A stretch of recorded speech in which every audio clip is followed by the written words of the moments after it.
juice, bitches! Are we actually gonna go boating, or are we just gonna sit around and talk about, boy, how we would like to go boating? Because my bet's on the second one. What's up, bitches? It's Noisy Face. Welcome back to Our Life Beginning and Always, where Cove Holden be crying. I don't got my shots! We made that rule last time. If Cove cries, you gotta take a shot. I got shit to do today, so that's probably not a good idea. Let's play! Boating. Perched at the kitchen island, willing away the minutes until your sister joined you downstairs. There was quite an adventure planned today. Schnitzel would like to play Our Life. There was quite an adventure planned today. Lee was coming down near the Sunset Bird area as part of what she called a little trip. Haven't seen Lee in ages. Apparently, she thought how nice it would be to go on a private boat trip this summer to celebrate graduation and everything. What might have been an idle dream for most people turned into reality in Lee's hands. You'd been invited along for the ride by your best cousin. Kind of insane. You were eagerly anticipating the adventure. It'll be great to see her. The idea of the ship worried you a little. You were pretty mellow. I'm pretty mellow. Like, isn't Lee's family rich? I mean, I guess they're my family. She's my cousin. Having not done something like this before, you weren't quite sure what to expect, so you were taking it in stride rather than going in with any great expectations or nagging concerns. That does not sound like me. I'm just saying. You aren't the only one who'd be heading out on the trip. Liz was coming, of course. Your moms had been invited, but hadn't been able to find the time to squeeze it in. And so, the trip would only involve the kids of the family, a term that had stuck despite all three of you being adults now. Mom would have joked about cramping your style, but there was apparently plenty of room on the ship. Lee had been more than happy for you and Liz to bring other friends along if you wanted. But the trip out to Sunset Bird, then even further out to where Lee and the boat would be, just wasn't feasible for most people. Not many folks live close by. There was, naturally, one person around who would always be there for the ride. Cove. You were just about to meet up with him outside. Lee had been glad when you told her he'd be able to come along today. Just as you were thinking about your cousin and her plans for the day ahead, your phone sprang to life. Glancing at the display, you saw that the incoming call was from Lee herself. You answered it without pause. Hey. Hi. She dove straight into the topic. The trip meetup. You could hear the trill of excitement in her voice. I'm here now and everything is all set. All you've got to do is show up and we'll be off. Woo! She spoke quickly, animated by anticipation. Hooray! You didn't have the same level of enthusiasm as Lee, though it would be hard, seeing as she was buzzed as if she'd won the lottery. But you were pleasant enough. Great! I can't wait to see you! Liz and Cove are definitely still on board too, right? Yep. Wonderful. There's still a bit of time before you're due to set off. Is there anyone you want to extend a last-minute invite to? No need to keep the guest list sparse now. It's not like we'll be bumping into anyone else to join in while we're out in the middle of the ocean. Well, there's this new guy in the neighborhood I like. There's a new guy around. I think I might like him. No one really... Those are my options? Those are my options. Okay, let's go middle. Because we did say Baxter. Ooh, you better invite him then. Sure, I'll see if he can squeeze in a sudden boat trip on his busy schedule. I'll let you go. I have to if I want to see you here in the flesh. She uttered the last word dramatically, making them sound more like a threat than a statement. Laughing, you shook your head. Lee chuckled along down the phone. Bye, Lee. Bye!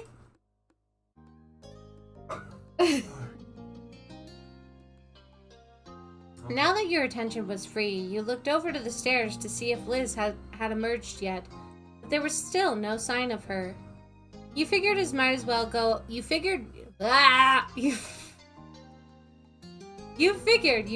go out and see if Cove was ready in the meantime. Besides, you needed to stop by Baxter's place to invite him along. Liz would catch up, you were sure. Called up the stairs, you sent her a text. I don't yell at people, I send texts. You grabbed your phone one more time and let her know where you'd gone. With that, you hopped off the chair and headed out of the door. A sunny day greeted you. Shielding your eyes with a hand, you admired the sky. It looked like good weather for heading out on the water. That was something. What is with this sidewalk here? Look at this precarious dip in the background, so you know somebody's fallen off of that and, like, broken something. You heard your name called and turned automatically. Cove was the source of the call. He was standing halfway between his own house and yours, and he waved as you walked over. Waited for him, you took a step, you ran over to him, and threw your arms around him. That's one! I am very affectionate. You tore across the street. Cove hates everything. You tore across the street and pounced on him, wrapping him tightly into a hug. The winded gasp you knocked out of him turned into a chuckle halfway. Hi. Well, look who it is! Ready to go? Cove nodded easily, blinking languidly in the sunlight. Then his mouth curved into a gentle smile. First jet skis and now a boat. What aquatic transportation device is up next for us? My money's on a submarine. You laughed. It had been an adventurous summer for sure. We did we went shopping for peppers. We got mad at Shiloh and we almost did not go jet skiing. How is that adventurous?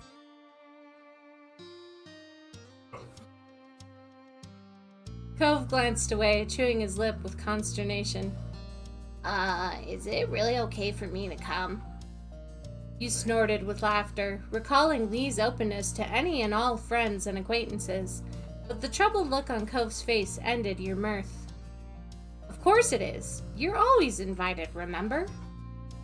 Cove rubbed the back of his neck, frowning as if to try to work it out for himself. Yeah, it's just, I don't know. This is a really ritzy trip and Lee's your cousin, not mine. I mean, the two of us, me and Lee, are friends, maybe. But it's not like we've ever hung out on our own. I'm kind of worried I'm gonna be out of place. No way you'd be left out. She wants you there. Cove, you're so difficult. Don't you want to go on a boat? I'm gonna go with Cove, you're so difficult. Minutes before the trip was not the time for him to start questioning whether or not he should come, and Cove shrugged shyly at the accusation. I know.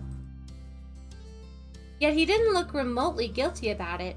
If anything, he was looking less tense than before. Guess you're the only one who can handle it. I'm good with that. The dramatic sigh you gave was completely undermined by the smile on your face. You were good with it too. Was I? Don't speak for me! Cove managed a small smile. The worry hadn't lifted from his rigid shoulders, but you could tell that he was attempting to project a little more confidence. I'm gonna go. Don't worry. Good, because I invited Baxter, and that's coming, and it's gonna shit right in your cornflakes. Are you ready?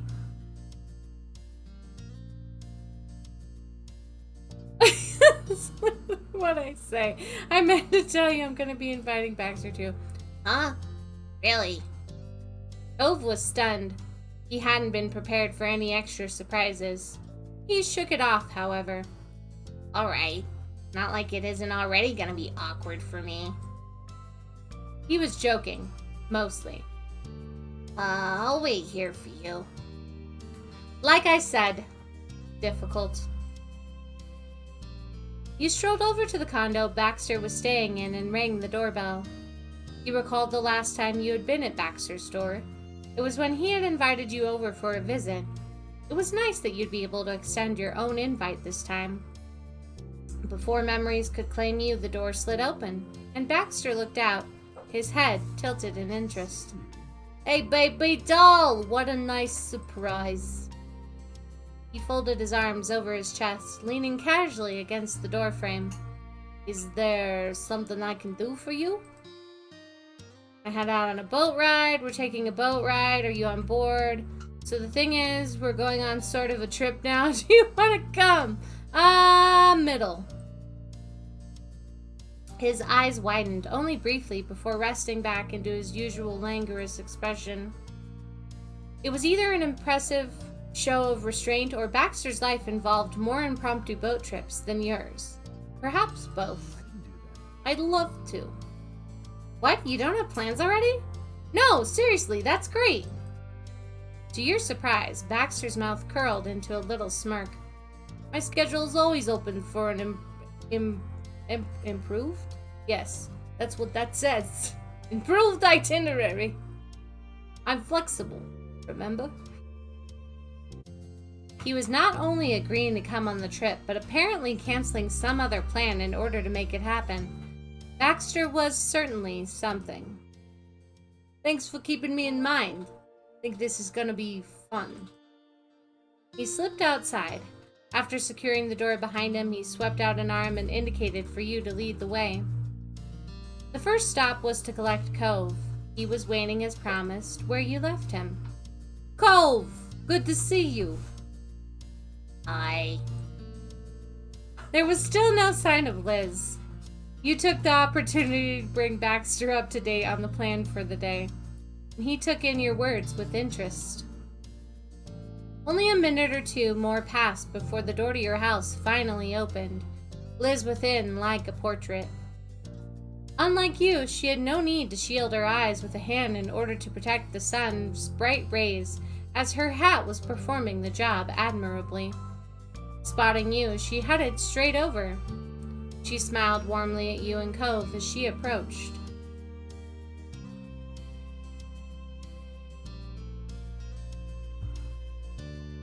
Her attention then promptly turned to the group's new addition. "It's nice to see you again, Baxter." His eyes closed as he bowed his head in a nod ever so slightly. "And the same to you." Living on the same street had given Liz and Baxter the opportunity to get to know each other over the course of the summer. Though she'd spent less time with him than you had, you anticipated that she would just object to him tagging along on the trip. "I asked him to join us today." Just as you expected, Liz didn't have much of a reaction to the change of plans. She merely raised an eyebrow. "Oh, I feel like you and Lee will become fast friends, Baxter." You laughed, having thought the same thing yourself. Baxter smiled politely. With that, your little group piled into the car. It had been decided in advance that you would all be heading over to Cove's car. Then you set off for the journey down to the coast, where you'd be meeting Lee.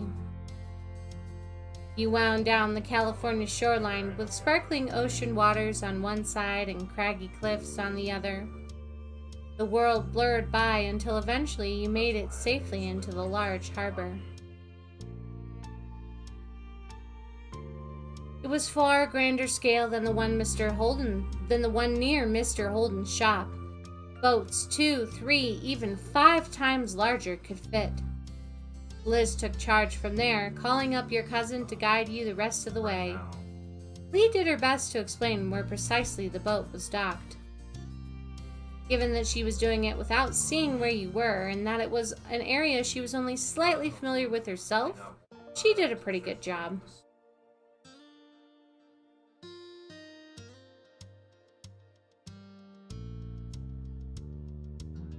It took a bit of fumbling, a little retracing of steps, as your cousin and your sister had different definitions of orange. That was rusty brown, Liz had protested. But before too long, you heard her voice calling you, not from the phone in Liz's hand, but over the wind and the rolling of the ocean. Searching for the source of the sound, you found her on the prow of a ship, jumping into the air and waving frantically for your attention. You'd arrived. Lee dashed from the bow over to the gangway where you boarded one by one. Hi, everyone! I'm so glad you got here okay. You could tell. Even if she'd said nothing, her bright grin as she saw you all spoke loud and clear. Ahoy, Captain Lee! You smiled, you waved, gave a high five. Side hug. I shall side hug you.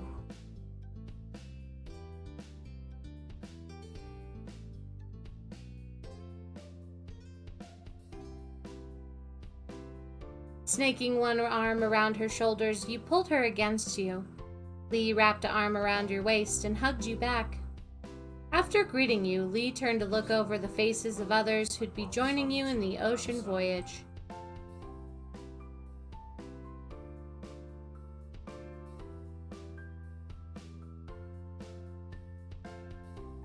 Her attention was immediately pulled to the only one in the group that she'd not met before. Grinning, she approached him. I'm Lee. I'm so excited to meet the mysterious new man on the block. What a coincidence. I was looking forward to meeting your gracious host for the day. But I must confess, I'm not that mysterious. I'm rather open. I do hope that doesn't come as a disappointment. Not at all. I can appreciate forwardness. Welcome aboard. With that, she glanced over at the others. Lee, thanks again for taking us on this lovely trip. Cove hovered awkwardly behind you and your sister. Even with Liz's broad sun hat, he was too tall and the group too small to hide effectively. He made fleeting eye contact with Lee, and then looked away. Hi. Thank you for letting me come. Boat is cool. He chuckled nervously, and Lee smiled, entertained by his bumbling phrasing. Hi, Cove. She giggled as she spoke. Unable to hide her amusement, Cove lowered his head. Patted his arm. He stood in front of him like a shield. Couldn't help but smirk. Rubbed the bridge of your nose. You folded your arms.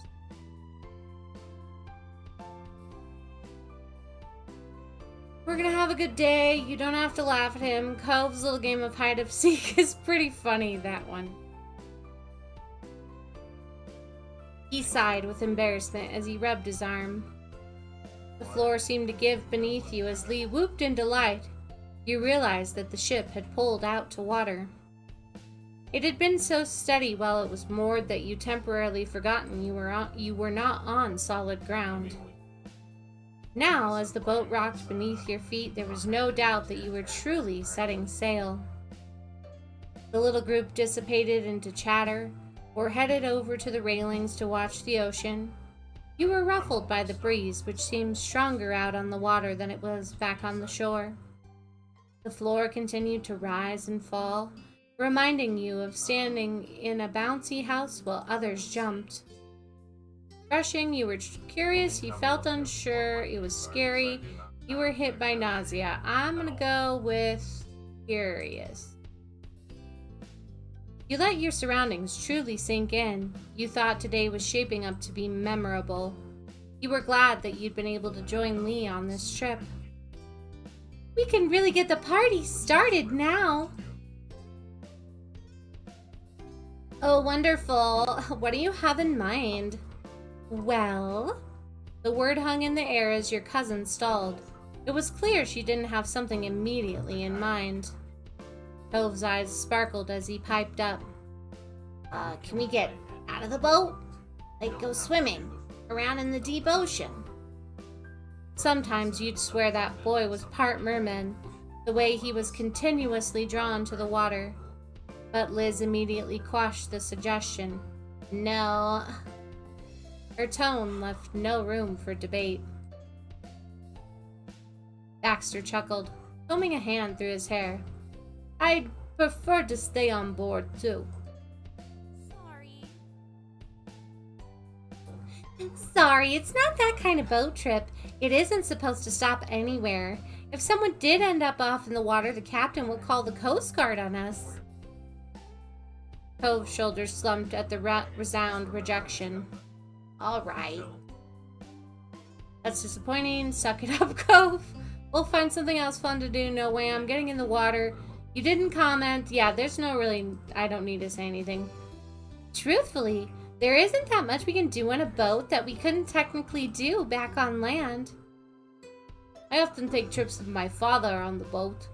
He always spends the time deep-sea fishing. I'm not much of a fisherman personally. Activities that could also be done while not on a boat sound excellent to me. Visibly bolstered by Baxter's support, Lee smiled warmly at him. My dad also takes me fishing sometimes. Oh, we do it on the docks by Dad's shop. I'm not good at it either. Baxter snickered, his expression warm as he looked at Cove. He appreciated the delicate attempt to relate, especially at how standoffish Cove normally was with him. That's the fate of sons with their dads, apparently. How lucky we won't be doing that now. Yeah. Liz nodded. There's nothing wrong with some non-nautical themed activities. We'll play a party game for all I care. Yeah, we'll do a party game. You saw her brow furrow for just a moment as she mentally conjured possibilities, then smooth out as one came to mind. Oh, what about the one where something is written down and people give clues and one person has to guess it? Sure, I'd say I'd play a party game and I stand by it. Who's guessing first? Me, what about rock, paper, scissors? We could have an arm wrestling contest. Yes, let's arm wrestle. I want to know who wins. Oh, some music! The others blinked at you as you made your suggestion. Liz's expression was skeptical.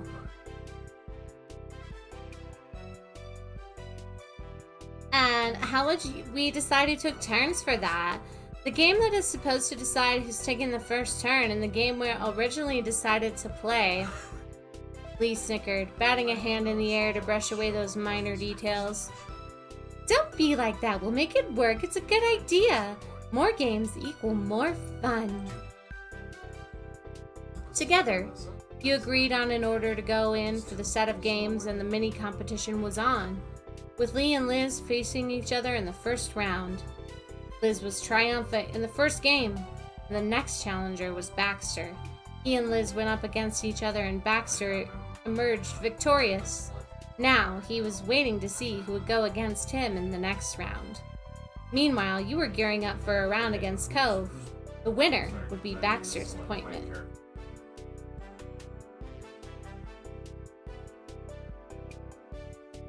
Cove stared at you with narrowed eyes. The minigame might be only a bit of meaningless fun, but Cove meant business. You and Cove took opposite-facing seats at the deck. As the others looked on, you locked your hands together, ready to begin. All right, on 3!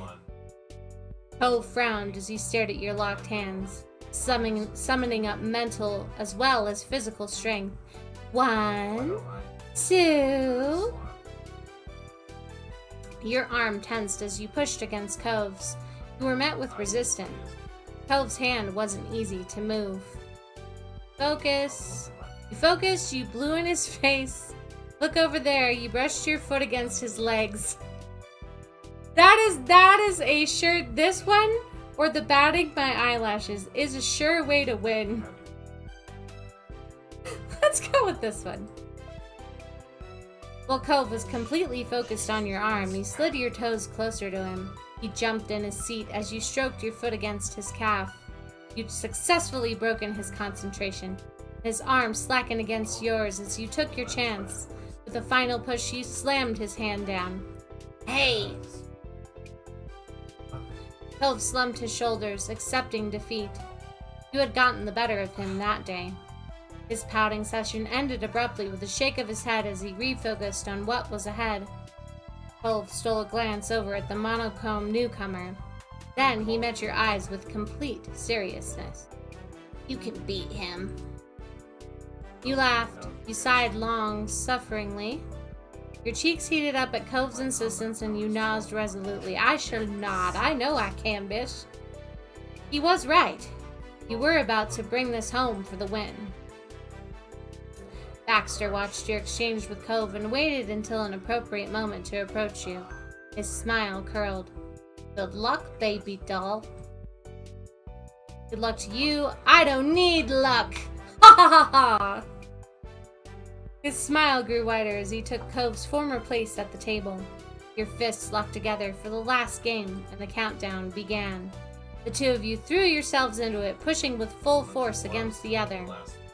Kept full focus, blew air into Baxter's face. A quick look over there. You brought your face closer to his teasingly. I wouldn't do that to Baxter because I'm dating Cove. Let's blow air in his face. That'll be fun and annoying. Just like me!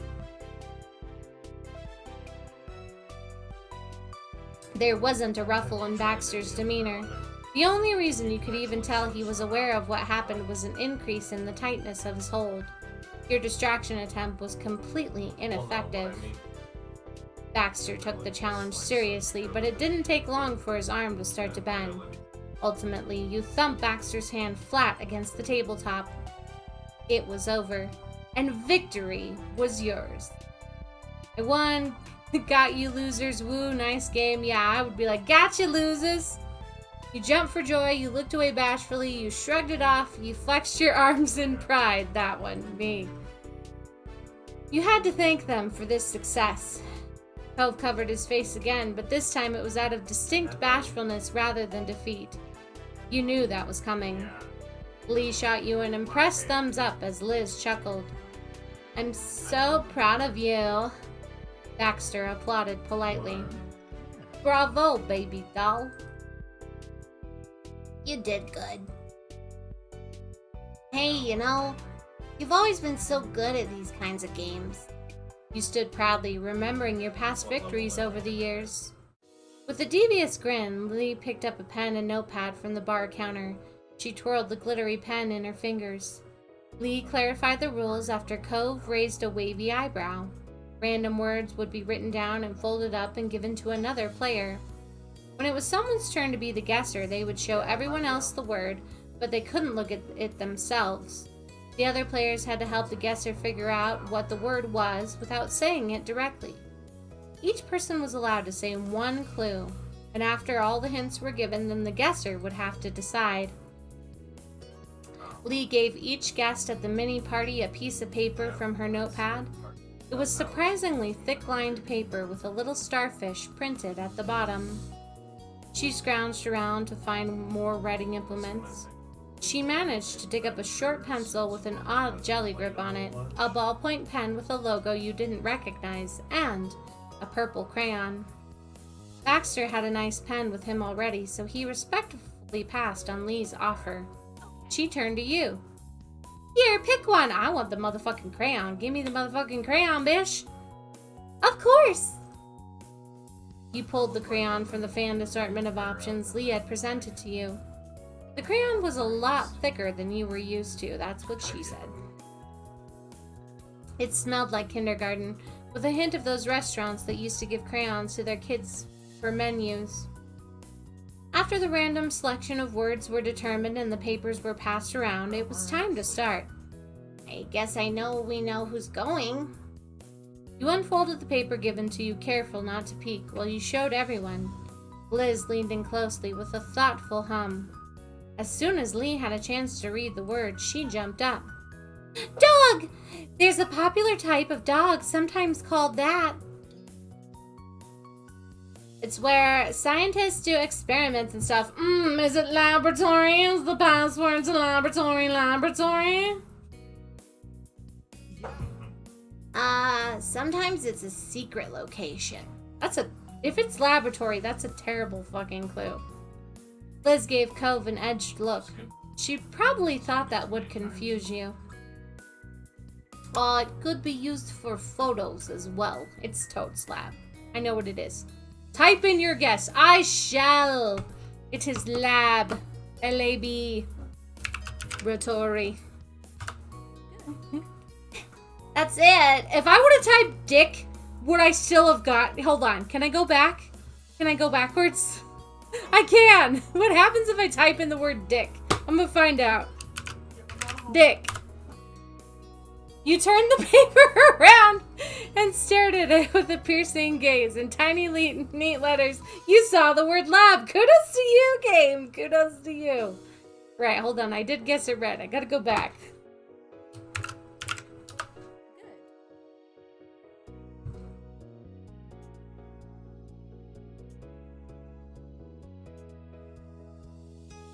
Yeah, you nailed it. Everyone cheered.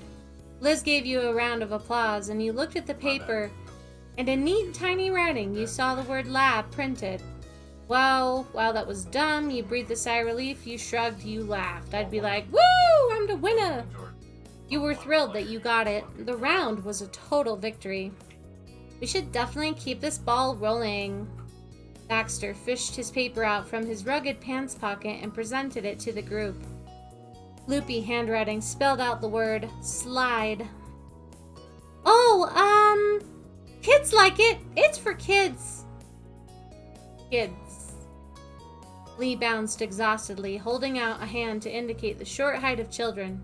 Baxter nodded slowly. It's at playgrounds, but not one really small ones. The playground around our neighborhood doesn't have it, if you've been there. He shook his head, still perplexed.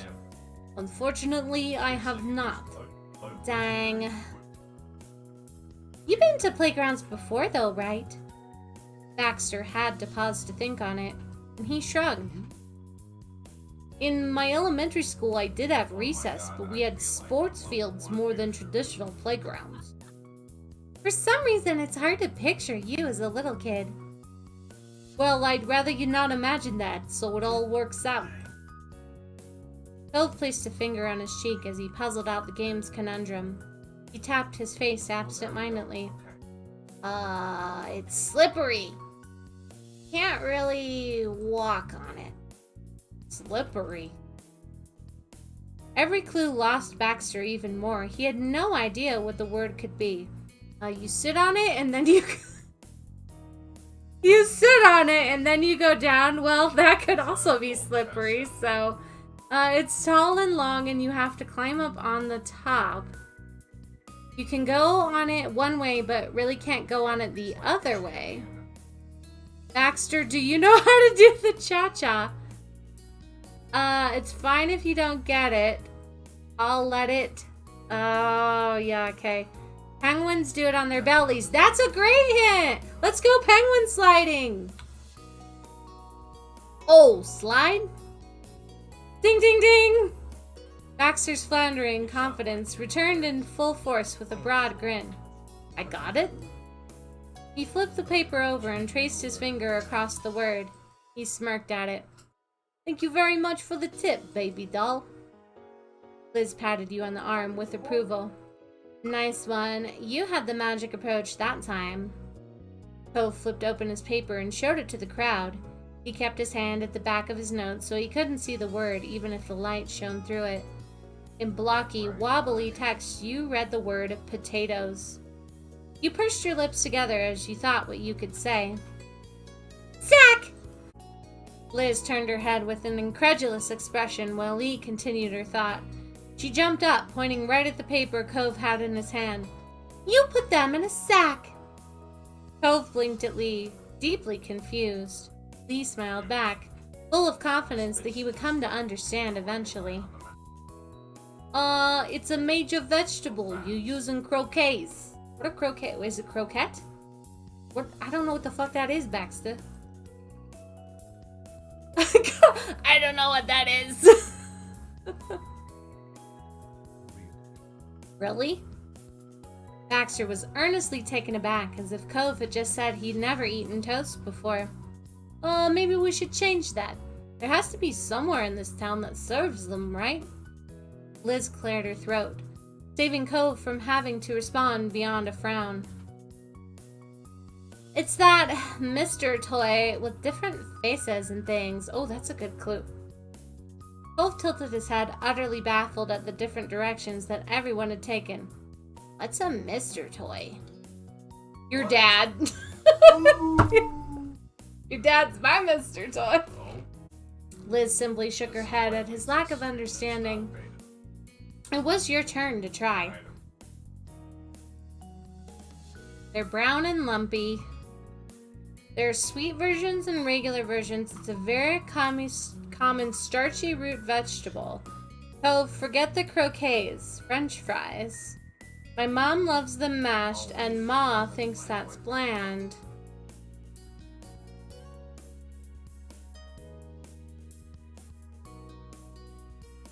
That's really obvious. I don't want to be super obvious. I'm going to go with this one. Sweet, sweet, and regular.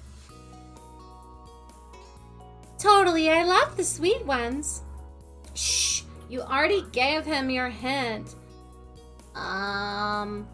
Cove's brain had 404'd. Answer not found. I have no idea what you're talking about. Without even trying to guess, he flipped over the paper to find the answer. Oh, I'm a dumbass.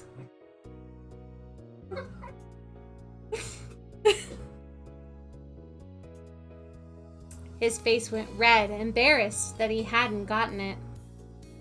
You whiffed at that one, but it's fine. We can have another round. Suddenly, the boat tipped forward before rocking back harshly. The ship must have gone over a bigger than usual wave. Liz held her hat desperately. Lee laughed at the immediate death grip. You never know what'll happen on the high seas. You laughed. Watch out, Liz. You wouldn't want to lose such a nice topper. You felt a burst of nausea. You started feeling freaked out by being in the middle of the ocean. I will laugh. You and Lee chuckled together while Liz stuck up her nose. However, your sister was now smiling and her hold had slackened. The game continued with Liz and Lee taking their turns. It was such a good time that you all decided to play a few more rounds. Liz turned out to be the best guesser, although that could have been because you knew her well enough to give her relevant hints. Lee had to stop herself from answering on the first clue she was given, but no one really minded. All in all, everyone was glad that Lee had suggested the game. Oh! Lee shot you a grin. Why don't we have some drinks? There's a bar on the ship. Yeah, I don't think that's a very good idea either. We're like teenagers. Cove tilted his head in disbelief, and Lee continued blithely. Yeah, there's a bunch of stuff behind the counter. I bet one could make whatever they can think of. That sounds like an interesting challenge. There's lots of different juices and stuff. I think there's even strawberry puree and pineapple. Carrot juice sounds interesting. Oh, so it's a juice bar. Yeah. Like in The Sims? When you get drunk on juice, blame it on the juice.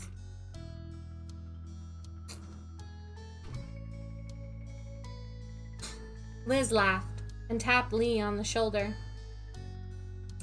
You just said bar, Lee. I think you gave the wrong idea. Oh, sorry for the disappointment, Cove. No alcohol is provided by the ship. It's probably required, considering the group that you've got today. I'm not disappointed by that. I don't want to get drunk on a ship. When do you want to get drunk, pray tell?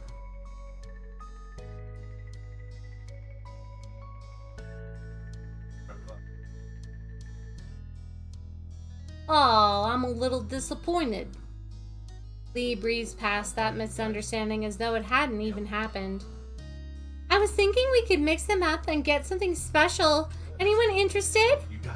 Cove thought about it, intrigued. Liz smirked, recognizing the potential for chaos. That sounds like a recipe for a disaster. It'll be a dream, trust me. So, who wants to make some drinks? What? It was your idea. Why don't you do it? I've mixed drinks before. If anyone else wants to try, this would be a great chance. I'm a gracious hostess. I want to make drinks. Cove and I can make drinks.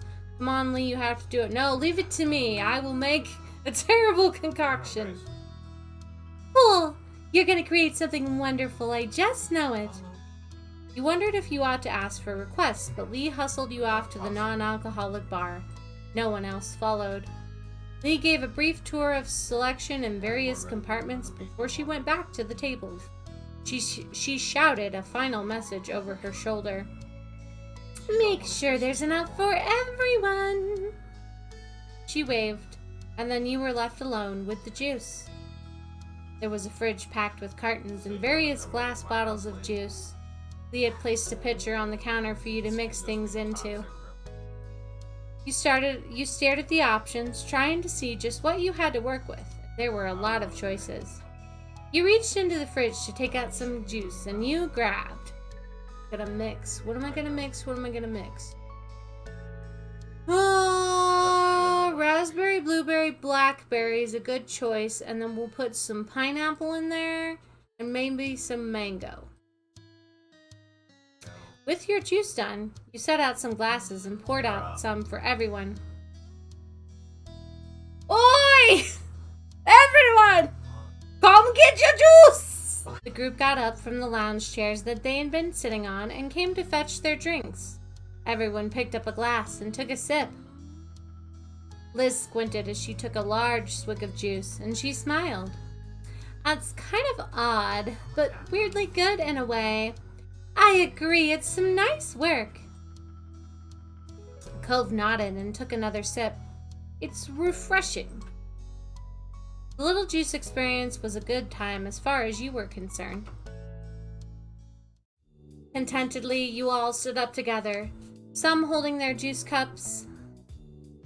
Lee's eyes scanned the group and she giggled. This is so much nicer than having to rely on regular phone calls to catch up, right? Before anyone could respond, Lee's eyes widened. The corner of your mouth pulled into an amused smile. Not that I don't enjoy our chats from afar, it's just more fun to actually be here together. We understand, and yes, it's fantastic, like a party. Happy graduation, Lee, French fires, and Cove. That was followed by more cheers in celebration of your high school careers coming to an end. Lee even lifted her glass to toast to it. When it settled down, your older sister had one more comment to add. And no one even had to fight over who gets to use the home phone. Lee threw her head back in thunderous laughter. The smile widened on her face. I remember that. All the times Elizabeth here was trying to push me into being less Gabby. She needed me to just stop so she could call her other friends instead. Hey, many teens have a too cool for family phase. Yeah, luckily it's all a-okay. I forgive Liz for being a teenager. That got a hearty laugh out of Liz. You caught a quiet snicker out of Cove, too. At least French fries kept me up to date on what's happening in Sunset Bird those difficult days. I never knew what wild things you were going to fill me in on next. Couldn't wait to fill you in. Hey, I had to tell somebody what was happening day to day with these people. Liz and Cove shot you odd looks. They were both trying to sift through their memories for what other things you might have told Lee, and you couldn't help but laugh. It definitely was always fun to stay in the neighborhood loop. Then Lee drank the rest of her juice down at the very last drop. She made her way to the table over by Cove and set her cup down. Actually? Cove watched Lee as his mouth pulled into a lopsided smile. Making this juice reminds me a lot of the smoothie business down at the mall. The one that lets you pick all the fruit that goes into it. That was a good place. Yes, that was the best and exactly what I was channeling when I came up with this idea. I'm glad you caught that finally. Sorry. It can take a while to get things sometimes. You all know that. Too true. That is an understatement. You crossed your arms and Lee snorted. Cove turned to you, looking betrayed. The moment broke with the sound of Liz's quiet laugh. That was all it took to get Lee laughing, and soon after that you were soaking up the mirth of the moment, too. Though all that aside, we shouldn't leave Baxter out of the loop either. Everyone followed her lead and turned towards the guest for this summer. His expression softened as he shrugged one shoulder. Well, it's true I wasn't there for those stories. I do enjoy hearing about them. It's nice to only listen sometimes. Cool. Really mature. Thank you? His gaze traveled from Lee to Liz and then over to you, and he sighed. My cousins aren't nearly as close in age as you are.